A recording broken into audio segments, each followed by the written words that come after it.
दूध पी के, खाना भी खा के। तो मैं आपको आज एक कहानी सुनाऊंगी। दुश्मन एक दूसरे के। कहानी का क्या नाम है? दुश्मन एक दूसरे के। ठीक है, कुलदीप से ही बैठ बस भगवती एकदम सीधी। जेब्रा नेवला झाड़ियों में छिपा अपने शिकार की टहल रहा था। उसे आस पास ही धीमी सी शरारत सुनाई दे रही थी। वह जानने गया था कि कोई शाम आसपास ही कहीं रेंग रहा है। नेवले ने क्या सोचा कि आसपास में ही सांप रेंग रहा है। वह उसके खुले मैदान में आने का इंतजार करने लगा।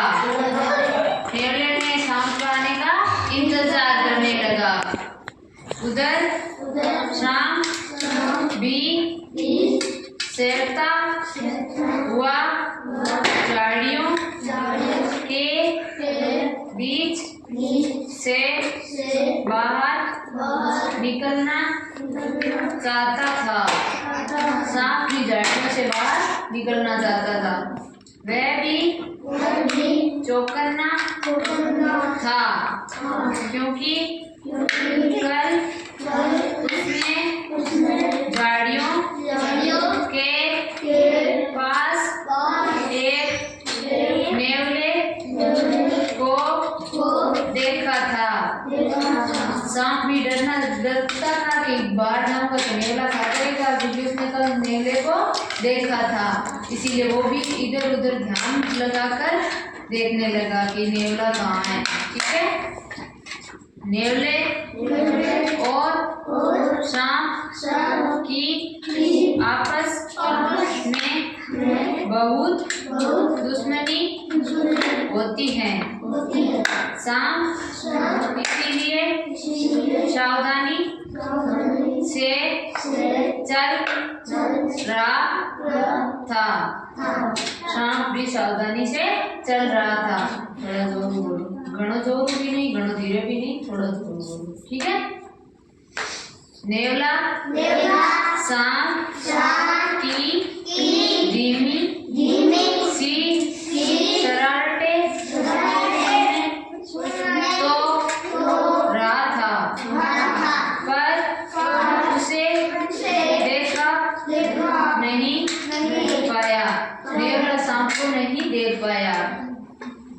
सांप झाड़ियों से निकलकर चूहे की खोज में खुले मैदान के उस पार अनाज के खेत में जाना चाहता था। सांप भी अनाज के खेत में जाना चाहता था। वो नेवले से बच रहा था।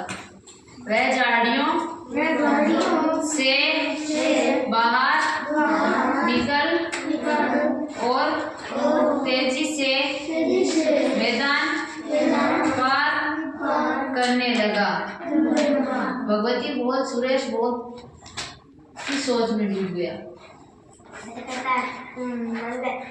नेवले की नजर उस पर पड़ गई। बस फिर क्या था?